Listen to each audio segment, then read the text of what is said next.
Subscribe ಮಾಡ್ಕೊಳ್ಳಿ. ಹಾಗೆ ಈ ವಿಡಿಯೋನ ಲೈಕ್ ಮಾಡಿ. ನೀವು ಹೆಚ್ಚು ಹೆಚ್ಚು ಲೈಕ್ ಮಾಡಿದ ಹಾಗೆ ನಮಗೆ ಹೆಚ್ಚು ಪ್ರೋತ್ಸಾಹ ಸಿಗುತ್ತೆ ನಿಮಗೆ ಇನ್ಫಾರ್ಮೇಶನ್ ಕೊಡೋದಕ್ಕೆ. ವಿಡಿಯೋ ಸ್ಕಿಪ್ ಮಾಡದೆ ಕೊನೆವರೆಗೂ ನೋಡಿ. ಮತ್ತು ನೀವಿನ್ನೂ ನಮ್ಮ ಚಾನಲ್ಗೆ ಸಬ್ಸ್ಕ್ರೈಬ್ ಆಗಿಲ್ಲ ಅಂದರೆ ಫಸ್ಟು ಸಬ್ಸ್ಕ್ರೈಬ್ನ ಮಾಡ್ಕೊಳ್ಳಿ. ವಿಡಿಯೋ ನೋಡ್ತಿರೋ ಬಟ್ ಸಬ್ಸ್ಕ್ರೈಬ್ನ ಮಾಡ್ಕೊಳ್ಳೋದಿಲ್ಲ.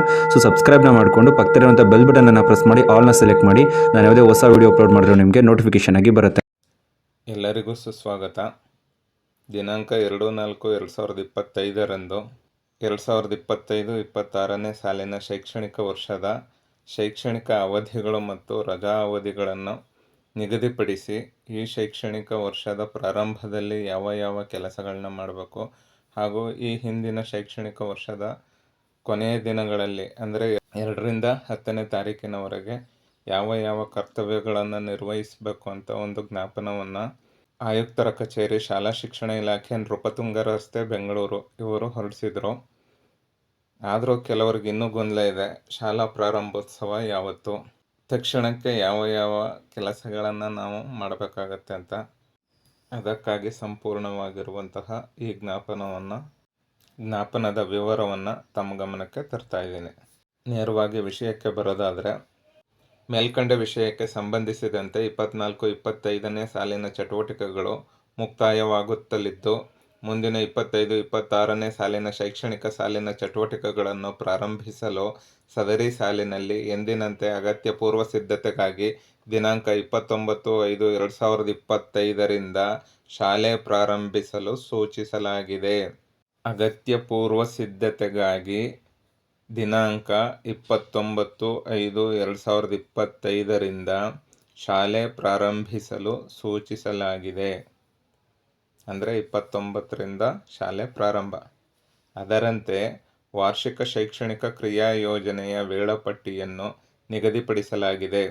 ಪ್ರಯುಕ್ತ ರಾಜ್ಯದ ಎಲ್ಲ ರಾಜ್ಯ ಪಠ್ಯಕ್ರಮದ ಸರ್ಕಾರಿ, ಅನುದಾನಿತ ಮತ್ತು ಅನುದಾನ ರಹಿತ ಪ್ರಾಥಮಿಕ ಮತ್ತು ಪ್ರೌಢಶಾಲೆಗಳಲ್ಲಿ 2025-26ನೇ ಶೈಕ್ಷಣಿಕ ಸಾಲಿನಲ್ಲಿ ಏಕರೂಪದ ಶೈಕ್ಷಣಿಕ ಚಟುವಟಿಕೆಗಳನ್ನು ಅನುಷ್ಠಾನಗೊಳಿಸಲು ಸಹಾಯವಾಗುವಂತೆ ಒಟ್ಟು ವಾರ್ಷಿಕ ದಿನಗಳಲ್ಲಿ ಲಭ್ಯವಾಗುವ ಶೈಕ್ಷಣಿಕ ಚಟುವಟಿಕೆ ಅವಧಿಗಳು, ಕರ್ತವ್ಯದ ದಿನಗಳು ಮತ್ತು ರಜಾ ದಿನಗಳನ್ನಾಧರಿಸಿ ಅದಕ್ಕನುಗುಣವಾಗಿ ವಾರ್ಷಿಕ ಕಾರ್ಯಸೂಚಿಯನ್ನು ಈ ಕೆಳಕಂಡಂತೆ ನಿಗದಿಪಡಿಸಲಾಗಿದ್ದು, ರಾಜ್ಯ ಪಠ್ಯಕ್ರಮದ ಎಲ್ಲ ಶಾಲೆಗಳಲ್ಲಿ ಅನುಷ್ಠಾನಗೊಳಿಸಿ ಮತ್ತು ಅನುಪಾಲನೆ ಮಾಡಲು ತಿಳಿಸಿದೆ.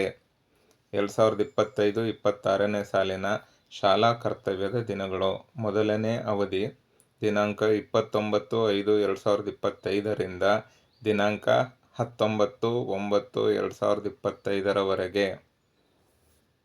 ಮೇ 29ರಿಂದ ಸೆಪ್ಟೆಂಬರ್ 19ರವರೆಗೆ.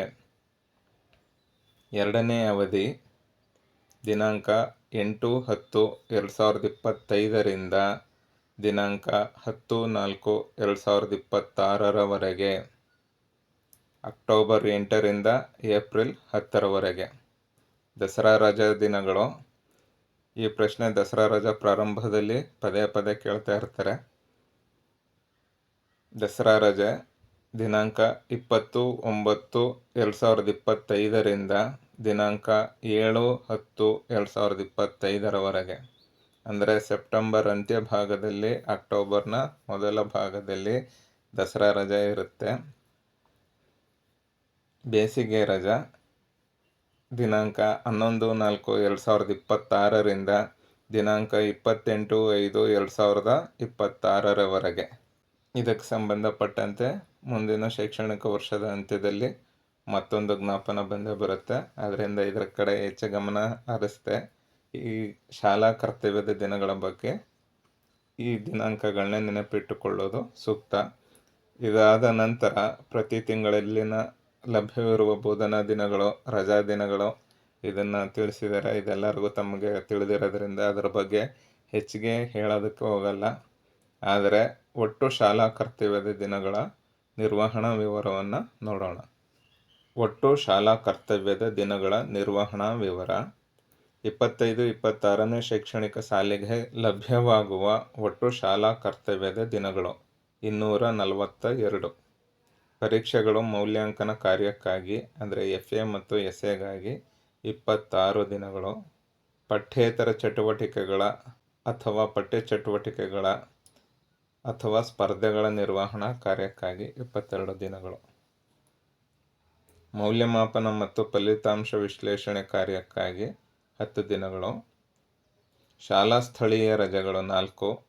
ಬೋಧನಾ ಕಲಿಕಾ ಪ್ರಕ್ರಿಯೆಗೆ ಉಳಿಯುವ ಕರ್ತವ್ಯದ ದಿನಗಳು 178. 178 ದಿನಗಳು ಬೋಧನಾ ಕಲಿಕಾ ಪ್ರಕ್ರಿಯೆಗೆ ಉಳಿಯುವ ಕರ್ತವ್ಯದ ದಿನಗಳು. ಈ ವಿಡಿಯೋವನ್ನು ಪೋಷಕರು ಹಾಗೂ ಸಾರ್ವಜನಿಕರು ನೋಡುತ್ತಿದ್ದಲ್ಲಿ ಕೇವಲ 178 ದಿನ ಅಂತ ಗಾಬರಿ ಬೀಳುವ ಅವಶ್ಯಕತೆ ಇಲ್ಲ.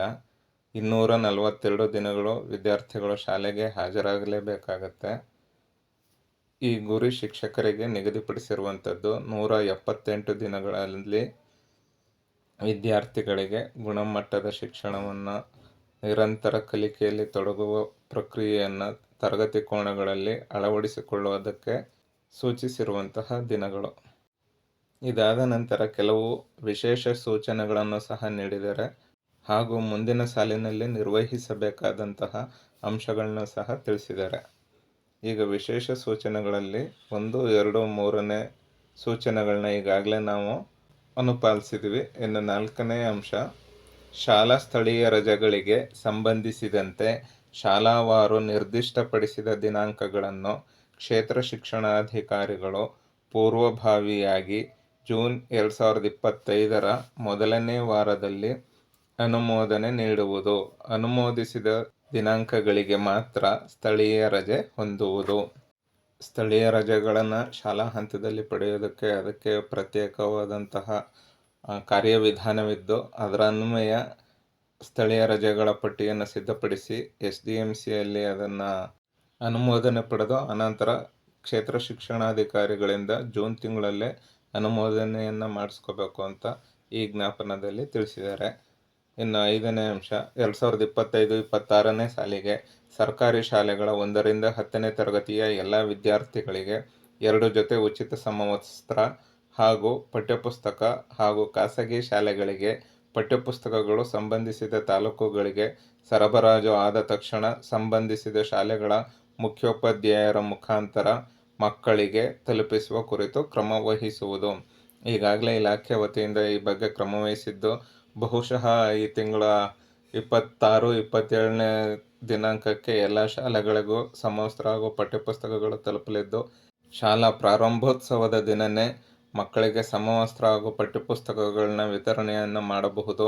ಈಗಾಗಲೇ ಮಾನ್ಯ ಶಿಕ್ಷಣ ಸಚಿವರು ಮುಂದಿನ ಶೈಕ್ಷಣಿಕ ವರ್ಷದಿಂದ ಮೊದಲನೇ ದಿನವೇ ಪಠ್ಯಪುಸ್ತಕ, ಸಮವಸ್ತ್ರದ ಜೊತೆಗೆ ಶೂ ಸಾಕ್ಸ್ ವಿತರಿಸೋದಕ್ಕೂ ಕಾರ್ಯಯೋಜನೆಯನ್ನು ರೂಪಿಸೋದಾಗಿ ತಿಳಿಸಿದ್ದಾರೆ. ಮುಂದಿನ ಶೈಕ್ಷಣಿಕ ವರ್ಷದಿಂದ ಅದು ಸಹ ಜಾರಿಗೆ ಬರಬಹುದು. 6ನೇ ಅಂಶ, ಅಕ್ಷರ ದಾಸೋಹ ದಾಸ್ತಾನಿಗೆ ಸಂಬಂಧಪಟ್ಟಿದ್ದು ಈಗಾಗಲೇ ಅದು ಕಾರ್ಯರೂಪಕ್ಕೆ ಬಂದಿರುತ್ತೆ. ಈಗ ಅತ್ಯಂತ ಪ್ರಮುಖವಾದಂತಹ ವಿಚಾರಗಳು 2025-26ನೇ ಶೈಕ್ಷಣಿಕ ಸಾಲಿನಲ್ಲಿ ನಿರ್ವಹಿಸಬೇಕಾದ ಅಂಶಗಳ ಕುರಿತು. ಮೊದಲನೆಯದು, ದಿನಾಂಕ 29/5/2025ರಿಂದ ಶಾಲೆಗಳು ಪ್ರಾರಂಭವಾಗಲಿದ್ದು, ಮುಖ್ಯ ಶಿಕ್ಷಕರು ಮತ್ತು ಶಿಕ್ಷಕರು ಸದರಿ ದಿನದಂದು ಶಾಲೆಗಳಿಗೆ ಹಾಜರಾಗಿ ಅಗತ್ಯ ಪೂರ್ವಸಿದ್ಧತೆಗಳನ್ನು ಮಾಡಿಕೊಳ್ಳುವುದು.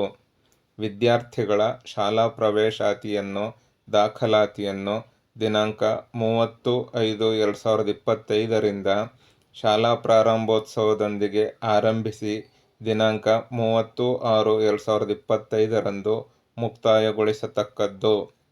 ಇದನ್ನು ನೆನಪಿನಲ್ಲಿಟ್ಕೋಬೇಕು. ದಾಖಲಾತಿ ನಿರಂತರವಾಗಿ ಕೆಲವು ಶಾಲೆಗಳಲ್ಲಿ ಮಾಡ್ತಾಯಿದ್ರು. ಈಗ ಜೂನ್ 30ರೊಳಗೆ ದಾಖಲಾತಿಯನ್ನು ಪೂರ್ಣಗೊಳಿಸಬೇಕು ಅಂತಲೇ ಇಲ್ಲಿ ಸೂಚಿಸಿದ್ದಾರೆ. ಅದರ ಜೊತೆಗೆ 30ನೇ ತಾರೀಕು ಶಾಲಾ ಪ್ರಾರಂಭೋತ್ಸವವನ್ನು ಮಾಡಬೇಕು ಅಂತ ತಿಳಿಸಿದ್ದಾರೆ. ಹೀಗಾಗಿ 29ಕ್ಕೆ ಶಾಲೆಯ ಪೂರ್ವಸಿದ್ಧತೆಗಾಗಿ 30ನೇ ತಾರೀಕು ಶಾಲಾ ಪ್ರಾರಂಭೋತ್ಸವ ಹಾಗೂ ವಿದ್ಯಾರ್ಥಿಗಳ ದಾಖಲಾತಿ ಕಾರ್ಯಕ್ರಮವನ್ನು ಹಮ್ಮಿಕೊಂಡು ಅವರಿಗೆ ಪಠ್ಯಪುಸ್ತಕ, ಸಮವಸ್ತ್ರವನ್ನು ವಿತರಣೆ ಮಾಡಬೇಕಾಗುತ್ತೆ.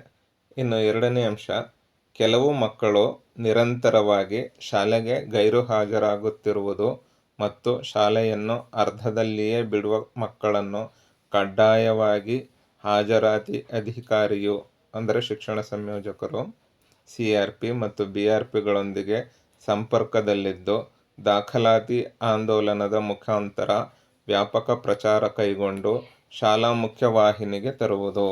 ಡ್ರಾಪ್ಔಟ್ ಹಾಗೂ OOSಗೆ ಸಂಬಂಧಪಟ್ಟಂತೆ ಪ್ರತ್ಯೇಕ ಕಾರ್ಯವಿಧಾನ ಇರುವುದರಿಂದ ಆ ಪ್ರಕಾರವಾಗಿಯೇ ಕಡ್ಡಾಯವಾಗಿ ಕ್ರಮ ವಹಿಸಿ ಈ ಶೈಕ್ಷಣಿಕ ವರ್ಷದಲ್ಲಿ ಯಾವುದೇ ಡ್ರಾಪ್ಔಟ್ ಅಥವಾ OOSC ಇಲ್ಲದ ರೀತಿ ಕ್ರಮ ವಹಿಸಬೇಕಾಗತ್ತೆ.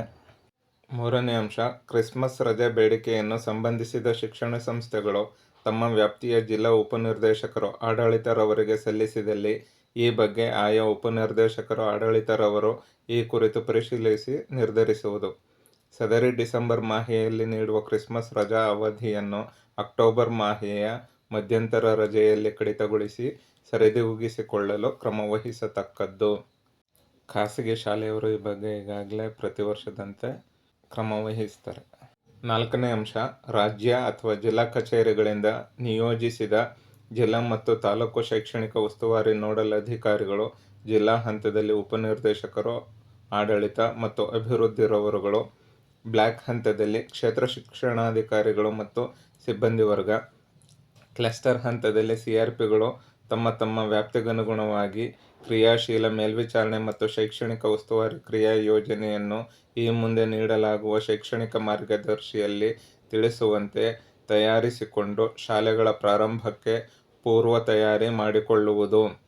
ಶಾಲೆಗಳ ಪ್ರಾರಂಭದ ಸಮಯದಲ್ಲಿ ಇರುವ ಇಲಾಖಾ ಪ್ರೋತ್ಸಾಹದಾಯಕ ಯೋಜನೆಗಳಾದ PM ಪೋಷಣ್, ಕ್ಷೀರಭಾಗ್ಯ ಹಾಗೂ ಪೂರೈಸಲಾಗುವ ಸಮವಸ್ತ್ರ ಪಠ್ಯಪುಸ್ತಕ ವಿತರಣೆಗೆ ಕ್ರಮ ವಹಿಸುವುದು.